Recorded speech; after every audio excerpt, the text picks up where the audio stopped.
Today's discussion will involve an investigation of the mammalian urinary system with a special focus on the anatomy and physiology of the kidney. As you may already know, the kidneys are the major excretory organ of the body, responsible for filtering the blood of metabolic wastes.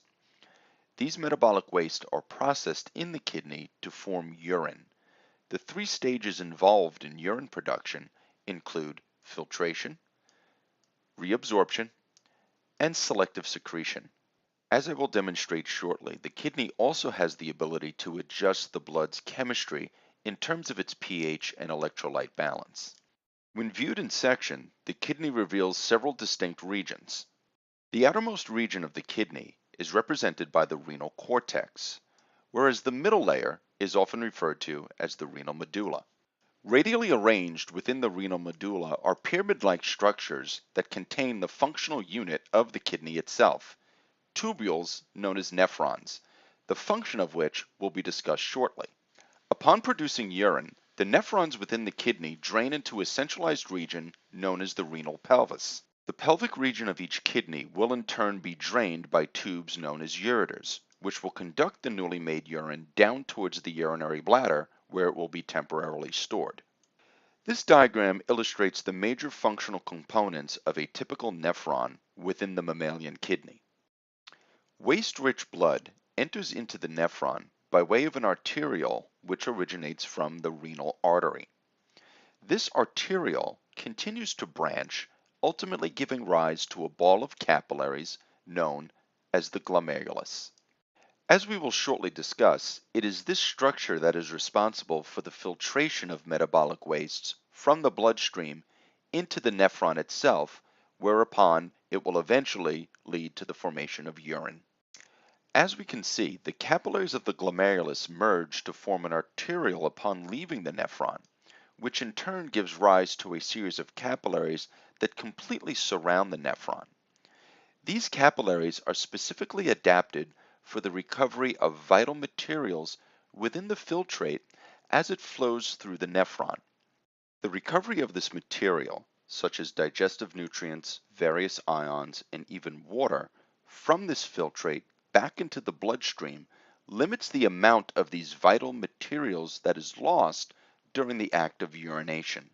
With regards to the nephron itself, it begins with a cup-like structure known as Bowman's capsule, which is primarily adapted for the protection of the delicate capillaries of the glomerulus. The Bowman's capsule of the nephron leads into a highly convoluted or coiled region of the nephron known as the proximal tubule. The proximal tubule in turn gives rise to a U-shaped region of the nephron known as the loop of Henle, which is divided into a descending and ascending limb respectively. Like the previously mentioned proximal tubule, a highly convoluted distal tubule will give rise to a collecting duct. It is within the collecting duct that the filtrate has been significantly altered such that it is now considered to be urine. The collecting duct will empty into the renal pelvis, which will ultimately drain away from the kidney by way of its associated ureters. This diagram represents a general overview of urine production by way of the activity of the nephron and its associated capillary networks.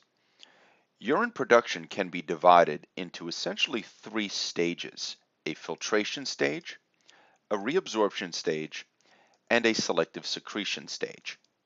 During the filtration stage of urine production, waste-rich blood enters into the nephron by way of capillaries that give rise to the glomerulus. Within these capillaries, the blood exerts a significant amount of hydrostatic pressure, forcing fluid within the blood and any dissolved substances within this fluid into the nephron itself. This substance, once filtered from the blood, is referred to as filtrate. The chemical makeup of filtrate includes not only metabolic wastes, but also nutrients that was found within the blood, such as digestive nutrients, water, salts, and various vital ions. The reabsorption stage of urine production involves the recovery of nutrients from the filtrate back into the bloodstream. As previously mentioned, the process of reabsorption limits the amount of vital nutrients that are ultimately incorporated into urine and excreted from the body. The process of selective secretion acts to regulate the chemistry of the blood by absorbing ions that may exist in excess within the blood plasma, thereby incorporating them into the filtrate that will ultimately give rise to urine. Therefore, during the act of urination, these ions that exist in excess can be eliminated from the body. As a result of the processes of filtration, reabsorption, and selective secretion, the filtrate that initially entered into the nephron has now been significantly chemically altered to the point where it now can be considered urine. As previously stated, this urine, collecting within the renal pelvis, will ultimately drain from the pelvis by way of the ureters, conducting this urine down into the urinary bladder for temporary storage before it is ultimately expelled from the body. In the following section, we will take a much more detailed view as to how the processes of filtration, reabsorption, and secretion lead to the formation of urine. As previously mentioned, the glomerulus is a ball of capillaries that originates from an afferent arteriole, which is derived from the renal artery. Surrounding the delicate capillaries of the glomerulus are cells that contain interlocking finger-like extensions known as podocytes.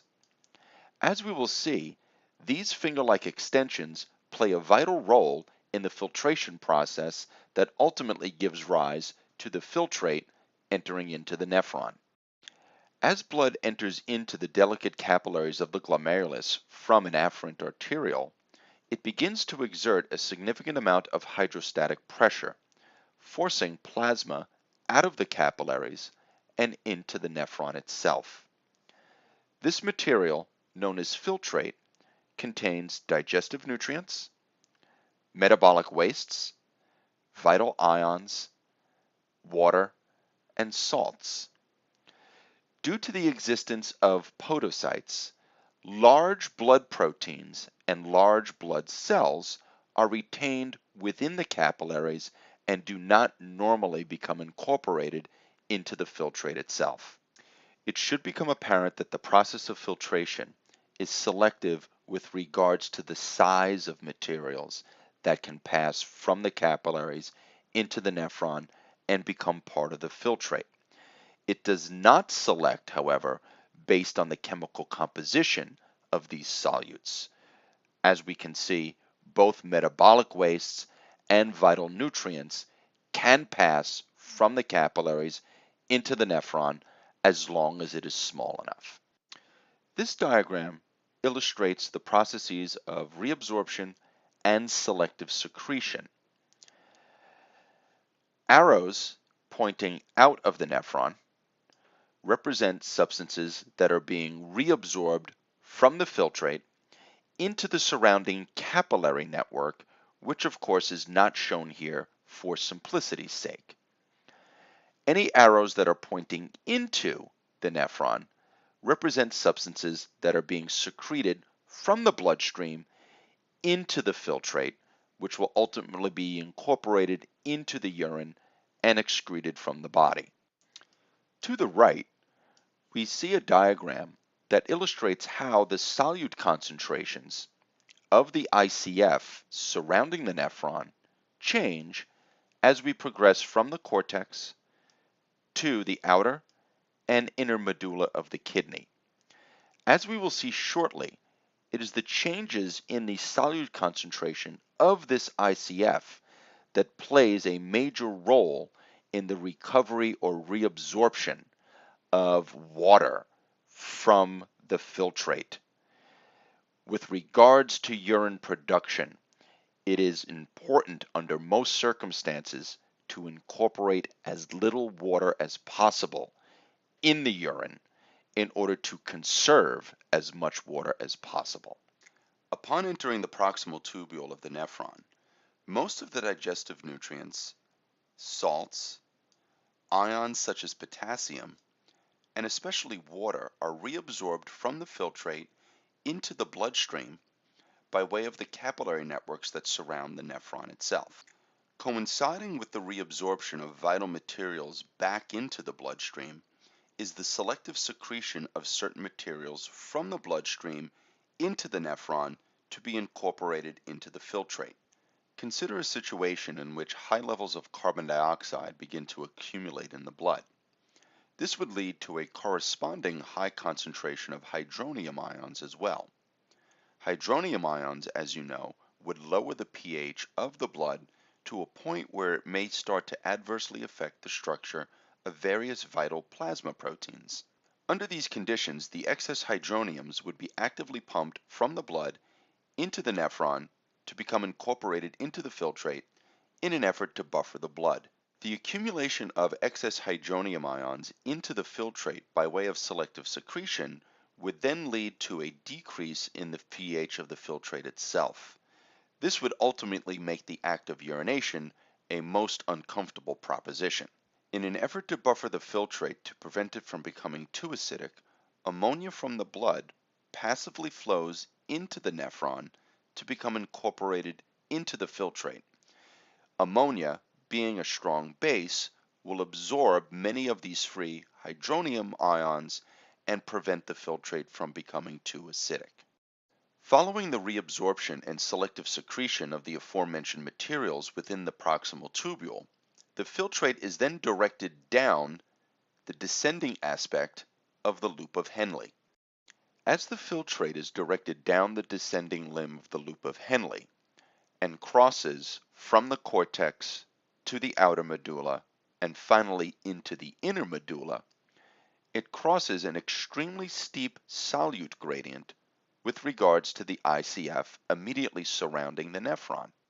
This promotes the additional reabsorption of water from the filtrate back into the blood as it flows osmotically down its concentration gradient from the filtrate, where it is more highly concentrated, into the surrounding ICF, where it becomes increasingly less concentrated. From the ICF, this water will then passively flow into the surrounding capillary networks and back into the bloodstream. What makes the additional recovery of this water possible is the permeability of the ascending limb of the loop of Henle, which, as we can see, is exclusively permeable to salts. As the filtrate reaches the bottom of the loop of Henle, it is extremely highly concentrated in solutes due to the loss of water during the filtrate's migration through the descending limb. As a result, as this filtrate begins its migration up the ascending limb, a high concentration of salt begins to flow out into the surrounding ICF and contributes to a very high concentration of solutes within the inner medulla of the kidney. As the filtrate continues its migration up the ascending limb of the loop of Henle, less and less salt moves out. As a result, we can see that the surrounding ICF becomes progressively less concentrated in solutes. So therefore, it is the permeability of the ascending limb of the loop of Henle to salt that contributes to this very steep solute concentration gradient that we observe from the cortex of the kidney down into the inner medulla. And it is this solute concentration gradient that is responsible for drawing water from the descending limb and allowing it to be reabsorbed back into the bloodstream. Upon reaching the distal tubule of the nephron, the filtrate also experiences additional reabsorption of various vital materials within the filtrate and the selective secretion of other ions which may exist within the blood plasma in excess. From the distal tubule, the filtrate is directed down the final region of the nephron, a structure known as the collecting duct. As this filtrate makes its way down the collecting duct, it takes another journey down the steep solute concentration gradient that exists from the cortex to the outer medulla and then finally the inner medulla of the kidney. This results in the additional reabsorption of water from the filtrate into the surrounding ICF and then from the ICF back into the bloodstream. As a result, the filtrate becomes very highly concentrated in solutes, and towards the bottom of the collecting duct, it can officially be considered urine. Urine is mainly a solution consisting of salts, urea, uric acid, and water, just enough to dilute the solution safely so that it can be temporarily stored in the urinary bladder. All of the collecting ducts from all of the nephrons within the kidney lead into the renal pelvis. From the renal pelvis, this urine will be directed down towards the urinary bladder for temporary storage by the ureters.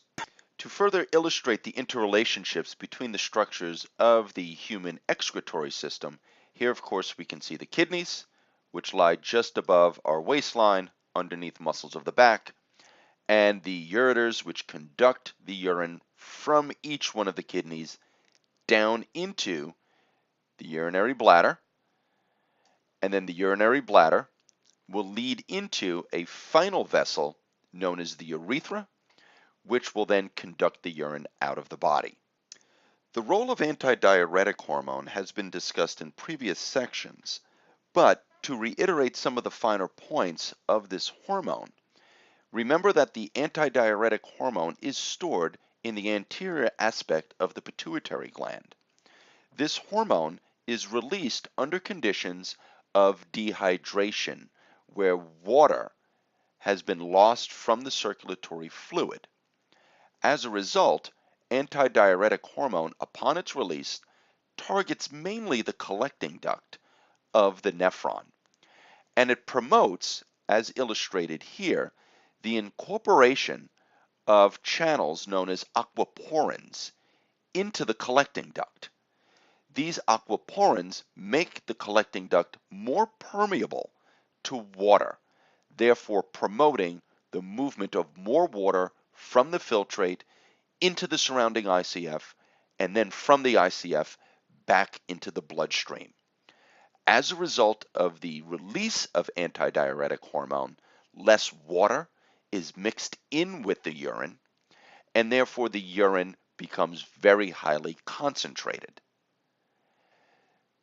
During times of hyperhydration, where the water levels within the blood are excessively high, the secretion of antidiuretic hormone from the anterior pituitary gland would be suppressed.